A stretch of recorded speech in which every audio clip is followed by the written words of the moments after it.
Bonjour tout le monde, j'espère que vous allez bien, j'espère que vous vous portez bien, j'espère surtout que votre santé se porte bien, j'espère surtout que votre morale se porte bien. C'est très difficile malheureusement de se porter bien parce que nous travaillons sur des thématiques très complexes de l'actualité algérienne et malheureusement à chaque fois nous apprenons où nous avons raison, où nous avons eu raison plutôt, ou malheureusement le danger qui guette notre pays, le danger colporté ou la véhiculé par des manipulations outrancières, par des complots. Je dis bien, nous allons parler aujourd'hui de complots, par des complots qui déstabilisent notre pays et qui déstabilisent le fonctionnement de notre État. Malheureusement, ces complots ont toujours cours dans notre pays. Rappelez-vous, Algérie Part a été le seul média qui a parlé de l'affaire du tribunal militaire de Blida. Le seul média qui en a parlé correctement, sans aucune prise de parti, sans aucune volonté de manipuler les faits, sans aucune volonté de désinformer l'opinion publique, sans aucune volonté de avantager une partie au détriment d'une autre, sans aucune volonté de truquer ou là, de falsifier les faits. Le tribunal militaire de Blida, le 3 mars dernier, devait enfin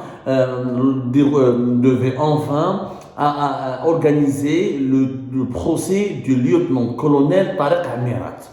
On en a déjà parlé à Algérie Part, ce procès-là qui était déjà prévu au mois de février, qui avait déjà été reporté à la fin du mois de février au 3 mars, devait être l'un des procès les plus importants et les plus sensibles de la justice militaire. Pourquoi? Parce que je rappelle brièvement les faits. Le lieutenant-colonel Tarek Amirat, qui était le numéro 2 de la cellule anti-subversion de la DDSE, la direction de la documentation de la sécurité extérieure, le renseignement extérieur algérien, l'une des divisions les plus importantes des services secrets algériens. Et cette cellule anti-subversion était en charge justement de neutraliser, de manipuler, de contrecarrer, de récupérer, de désarmer, de lutter contre ce que les services secrets algériens malheureusement classent comme des éléments subversifs établis à l'étranger.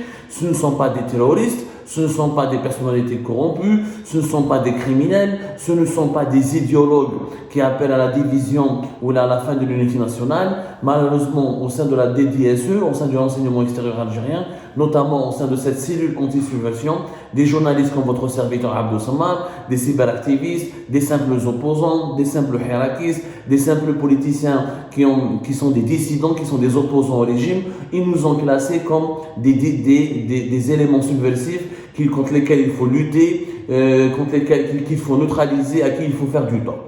Alors, de 2021 à 2022, cette histoire a commencé de janvier-février 2021 à août 2022. Le lieutenant-colonel Tarek Amirat était à la tête d'un réseau de comploteurs. C'est pour ça qu'on appelle cette affaire le scandale des officiers comploteurs.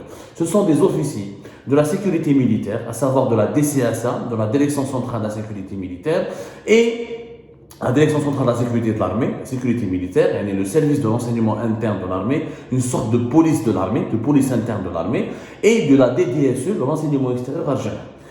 Tarek Amirat faisait la conjonction, était le cerveau d'un réseau qui regroupait une dizaine d'officiers, que ce soit au sein de la DCSA ou là au sein de la DDSE, qui manipulaient, qui faisaient des faux rapports, qui bidonnaient des rapports, qui manipulaient des rapports, qui falsifiaient des rapports et qui faisaient fuiter des informations classées confidentielles ou classées secret défense, mais en les fuitant, ils rajoutaient à ces informations qui étaient en partie vraies un récit de fake news, un récit composé de fake news, composé de mensonges, composé de fausses informations, à savoir ils falsifiaient une grande partie des informations qu'ils faisaient fuiter pour manipuler des cyberactivistes, des médias, des youtubeurs, des personnalités politiques installées à l'étranger afin de alimenter des campagnes de dénigrement qui visaient à déstabiliser certaines personnalités militaires et politiques au plus haut sommet de l'État.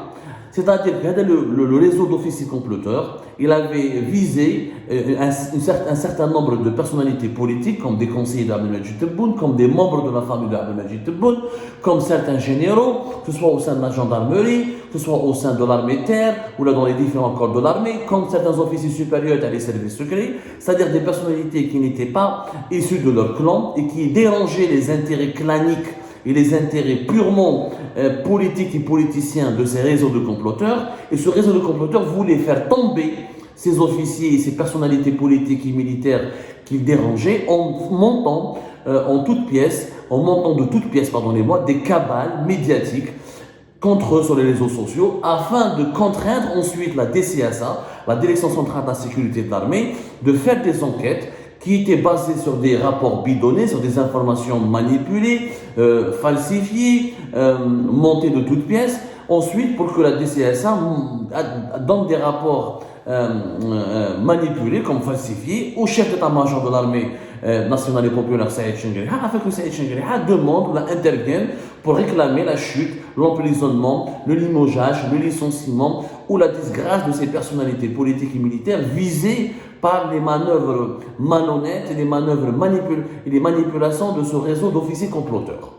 Et ce scandale s'est déroulé de 2021 à 2022. En août 2022, la DGSI, la Direction générale de la sécurité intérieure, à travers la caserne Antar, qui est le principal centre opérationnel et logistique de l'enseignement intérieur algérien, a diligenté une grosse enquête, a procédé à des arrestations, a fait des perquisitions et il a découvert des lettres anonymes, des rapports qui sont falsifiés, des outils informatiques, des échanges entre Tarek Amirat et ses complices, et donc des officiers de la DCSA et des officiers de la DDSE de l'enseignement extérieur, avec des activistes basés à l'étranger, ou là avec des médias sociaux, ou là ils géraient carrément des pages Facebook en arabe et en français pour diffuser des informations, encore une fois, classées secret défense, mais qui étaient manipulées. On leur a rajouté, on les a noyés, des informations vraies et ce classées secret défense qui ont été noyées dans des récits totalement de fake news,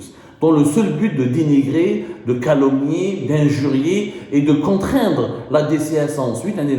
Les fausses informations parvenaient de la DDSE, ils étaient adressés de la DDSE vers la DCSA faisait des faux rapports qu'elle donnait à Saïd Chengueriha, au cabinet du chef d'état-major de l'armée, pour le contraindre et pour l'orienter vers des fausses pistes afin de provoquer encore une fois la disgrâce, le limogeage et le licenciement de pas mal de personnalités militaires et civiles. Quand le scandale a éclaté, après plus d'une année d'emprisonnement, pratiquement une année et demie, il est en prison depuis août 2022, certains de ses complices sont en prison, d'autres de ses complices et ses acolytes, dont des responsables de la DDSE et des officiers de la DCSA, à leur tête le général-major Sidi Ali Ouelzmeli, il est cité dans cette affaire, il est cité en tant qu'accusé, sauf qu'il n'a pas été emprisonné, alors que son frère, le colonel Omar, il a été emprisonné. Dans le cadre de cette affaire, ensuite on lui a rajouté d'autres dossiers de corruption et d'enrichissement illicite. Donc il y a l'ancien patron de la DCSA, son frère, il y a aussi un certain nombre d'officiers de la DDSE et un certain nombre d'officiers de la DCSA. Certains sont en prison, d'autres sont sous contrôle judiciaire. Le procès devait avoir lieu depuis août 2022, l'affaire a éclaté. Une année et demie plus tard, février 2024, le procès devait commencer. C'est-à-dire que la justice militaire devait se prononcer définitivement sur les charges. Ils ont été officiellement inculpés de complot, de trahison nationale, d'atteinte à la sécurité nationale, de déstabilisation, de menaces contre les intérêts de l'État, etc. Les inculpations sont définitives, mais il fallait que la justice militaire se prononce sur les faits pour enfin condamner les accusés et les mis en cause. Dans les émissions précédentes, il y avait un seul témoin dans ce procès. Dans toute cette affaire, il n'y a qu'un seul témoin. C'est le colonel Bou'alan Ben Nasser, son nom de code dans les services secrets, Hamza. Colonel Bou'alan Ben Nasser, c'est un officier de la DDSE, du renseignement extérieur algérien. Il était consul à Alicante en Algérie, à Alicante en Espagne, entre 2000 jusqu'à 2021. Fin d'année 2021, j'ai oublié les dates, en tout cas on les a rapportées dans les émissions précédentes d'Algérie Part. Il était auparavant au Mali, il a travaillé au niveau de l'Union africaine, il a travaillé à Bobigny, au bureau de sécurité du consulat d'Algérie à Bobigny. Non, il a une grande expérience au sein des services secrets, notamment du renseignement extérieur. Durant les de 2014 à 2021, il a occupé des postes importants. Son dernier poste était le consul d'Algérie à Alicante. C'est lui qui est le témoin, c'est lui qui a alerté, qui a été auditionné par la DGSI, la caserne Antar, et c'est lui qui a tout déballé, qui a expliqué aux enquêteurs de la DGSI comment faisaient ces officiers de la DDSE, à leur tête Tarek Amirat et des autres officiers de la DCSA, comment ils procédaient pour monter des sales affaires, pour préfabriquer des dossiers totalement mensongers afin de provoquer des ennuis judiciaires ou là, afin de provoquer la disgrâce de leurs adversaires. Le scandale éclate, donc c'est lui le témoin. Hada le témoin, il fait l'objet d'une cabale médiatique, je dis bien, et d'une pression qui est exercée à son encontre tout simplement inédite.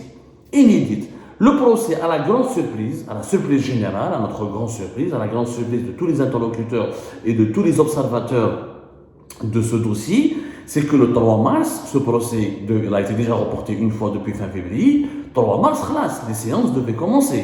Et bien le 3 mars dernier, ce procès de Tarek Amirat au tribunal militaire de Blida a été encore une fois reporté après uniquement 10 minutes.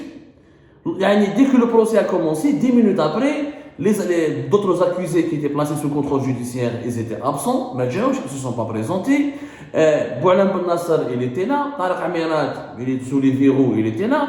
Le général-major Sidi Ali Ouzmeli, il était là. Mais tous les autres acteurs, que ce soit les mis en cause, sous contrôle judiciaire notamment, ils ne se sont pas présentés. Le président de cour a demandé le report, un deuxième report, à une date qui n'a même pas été fixée. D'ailleurs, un report à une date qui n'est même pas fixée. C'est-à-dire, c'est la première fois dans l'histoire de la justice où des juges décident de reporter un procès, mais n'ont pas de date. Ils ont dit aux principaux concernés de cette affaire, que ce soit les accusés ou le témoin, les mis en cause, qu'ils seront informés ultérieurement de la prochaine date. 10 minutes après, pas de débat, pas de mandat d'amener, ou de mandat de recherche, ou de mandat d'arrêt lancé à l'encontre des personnes placées sous contrôle judiciaire pour les ramener de force au tribunal parce qu'ils n'ont pas respecté la justice, ils n'ont pas respecté les juges, ils n'ont pas respecté les institutions de l'État, ils n'ont pas respecté leurs obligations de citoyens et de justiciables. Donc un report dans des conditions, encore une fois, troublantes. C'est-à-dire qu'au tribunal militaire de Blida, ces comploteurs, ces officiers, cette affaire des officiers comploteurs, on a l'impression qu'on a envie de la faire taire, on a envie de l'étouffer. Il n'y a pas une volonté de juger ou d'organiser un procès et de soumettre les acteurs de ce scandale de réseau comploteur à une enquête sérieuse. Il n'y a pas de volonté. C'est quand même une catastrophe. C'est quand même rare, extrêmement rare, de voir nous avons une affaire aussi, c'est une affaire qui a des ramifications au sein des institutions sécuritaires les plus sensibles, sécurité militaire et renseignement extérieur, et tout est orchestré pour que le procès n'ait pas lieu. Pire encore, le témoin, Hadar Boualem Ben Nasser, il y a apparemment des sources qui nous apprennent qu'il est lui-même sous enquête, qu'il est soupçonné lui-même de haute trahison, et qu'il est lui-même soupçonné d'alimenter depuis Béchar, parce que Béchar il est en disgrâce avec Boualem Ben Nasser, on a raconté, parce qu'il n'a pas voulu témoigner contre Boualem, parce qu'il n'a pas voulu rouler pour le clan de ces officiers comploteurs qui occupaient des postes importants au sein de la DDSE et de la DCSA entre 2021 et 2022.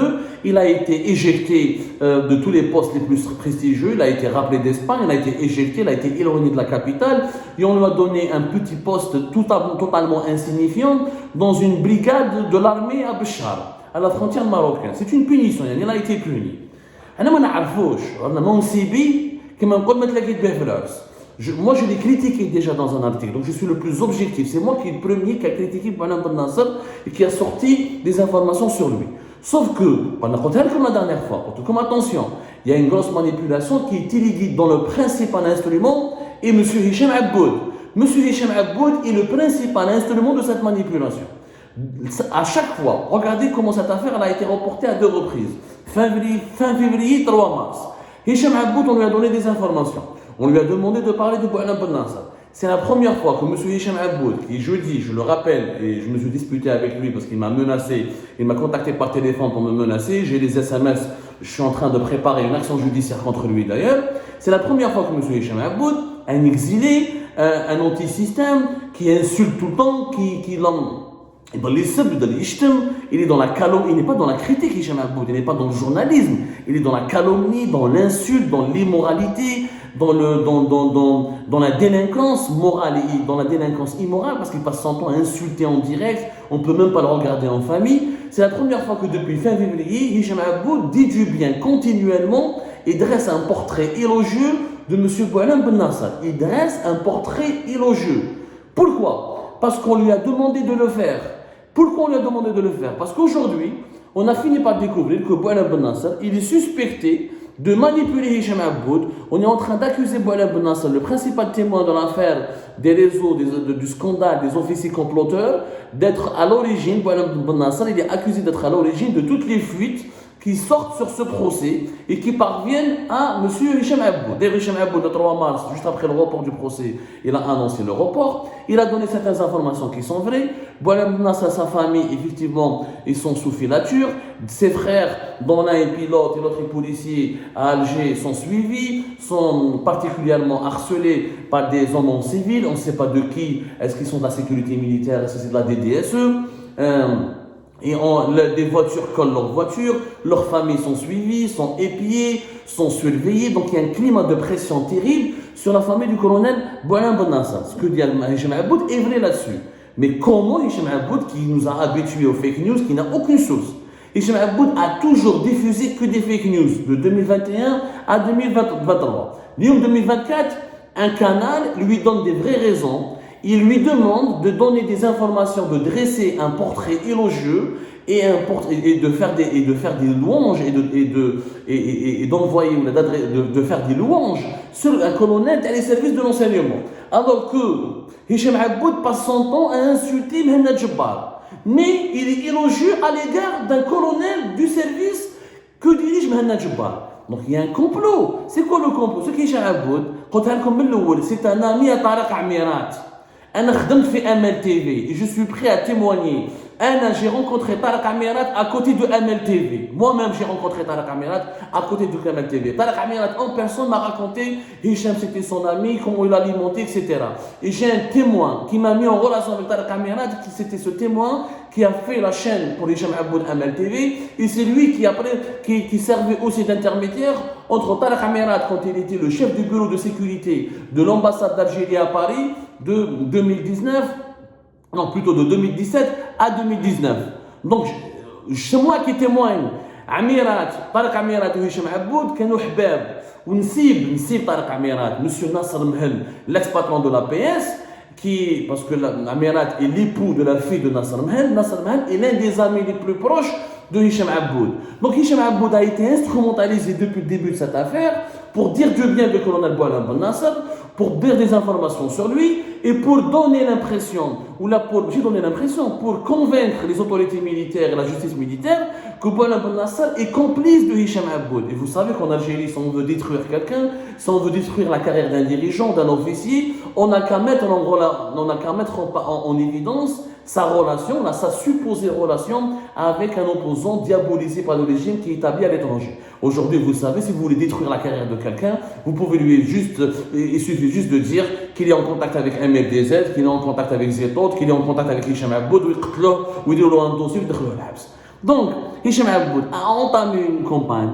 pour justement donner la plus belle des images de cet officier en faisant croire à l'opinion publique que M. Boualem Ben Nasser devait témoigner et révéler des informations compromettantes et accablantes concernant Aïcha Ngriha, le chef d'état-major de l'armée, ce qui est complètement faux parce que Boualem Ben Nasser, nous avons mené notre enquête, il ne s'intéressait encore une fois qu'à, comment il s'appelle, qu'à Tariq Amirat et les membres de son réseau.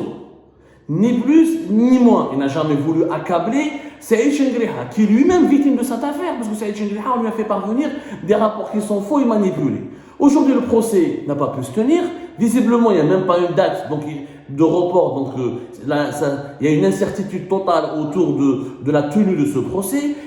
On est en train d'empêcher la justice militaire de faire son travail parce qu'on est en train de faire fuiter de la part du clan de Tariq Amirat des informations confidentielles sur ce procès. Donc, le procès, la transparence et la neutralité de la justice n'est plus garantie. Et de deux, le principal témoin, il subit une pression terrible à travers les membres de sa famille.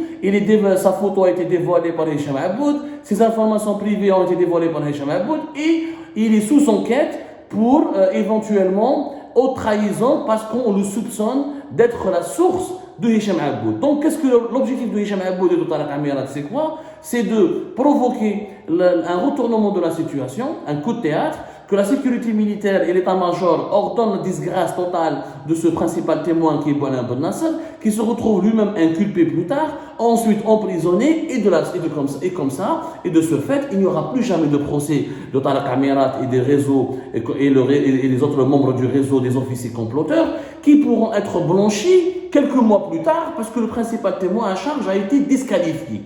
Haïdik, c'est ça le complot. Il y a un complot au sein du tribunal militaire de Blida pour justement sauver et réhabiliter les comploteurs. Donc, à leur tête, monsieur Tariq Amirat, les comploteurs qui de 2021 à 2022 ont semé la zizanie au plus haut sommet de l'État, ils ont voulu déstabiliser les institutions de l'État. Et le principal instrument de ce complot, c'est monsieur Hicham Aboud, qui aujourd'hui se trouve au Maroc, alors qu'il m'a menacé.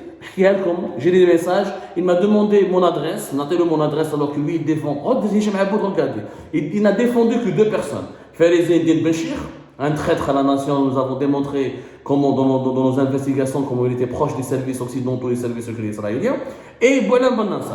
C'est les seules deux personnes que M. Hicham Aboud a défendues. Comme par hasard. Il est mêlé à toutes les manœuvres de complot ou toutes les manœuvres qui visent à réhabiliter certaines personnalités, certains officiers très dans des positions qui ont orchestré des manœuvres des manœuvres vraiment contraires à l'intérêt général de notre pays. Hicham Aboud m'a envoyé un message, il m'a menacé, il m'a demandé mon adresse. Quand je ne te donnerai pas ton adresse pour que tu la donnes à Farid Eddin Béchir pour qu'il vienne m'agresser, comme il a été fait le 15 août 2023, alors que l'enquête de la justice française elle est toujours en cours et que M. Farid Eddin Béchir fait partie des principaux suspects. Quand tu as donné ton adresse, là, je dépose plainte contre toi. Il m'a envoyé une adresse à Roubaix, alors que lui il est à Casablanca. Je ne me baratine pas, tu es à Casablanca, envoie-moi ton adresse à Casablanca, je vais déposer plainte contre toi au Maroc. Là où tu es protégé, il a refusé de m'envoyer cette adresse. Regardez, comment Hicham Aboud ne m'a jamais contacté. Il m'a critiqué, il m'a insulté, il ne m'a jamais contacté. Dès que j'ai pointé du doigt son rôle comme clé, comme principal instrument de manipulation, comme principal maillon de cette chaîne de manipulation dans l'affaire du complot dans les officiers comploteurs, il m'a contacté, il a essayé de s'en prendre avec moi, il a essayé de m'intimider, de me menacer. Ça veut dire que nous avons touché une vérité, ça veut dire que nous avons dérangé, ça veut dire que ce que nous sommes en train de dire, il est vrai, ça veut dire que M. le colonel Boualem Ben Nasser, le principal témoin dans l'affaire des officiers comploteurs, risque lui-même d'être compromis et d'être incarcéré, d'être inculpé prochainement pour l'empêcher de témoigner, pour le disqualifier définitivement et pour que le procès de Tariq Amirat et de ses complices ne puisse plus jamais se tenir. C'est un véritable complot au sein du tribunal militaire de Blida qui est en train d'avoir lieu en ce moment même. J'appelle M. Saïd Chengreha à faire preuve de vigilance et de se réveiller le plus rapidement possible parce que la neutralité de la justice, son intégrité morale, sa crédibilité sont en train d'être torpillées de la façon la plus honteuse dans notre pays. On veut tout simplement sauver la tête de ces officiers comploteurs en sacrifiant la tête du principal témoin et en utilisant M. Hicham Aboud comme principal instrument de manipulation et de manigance dans cette affaire.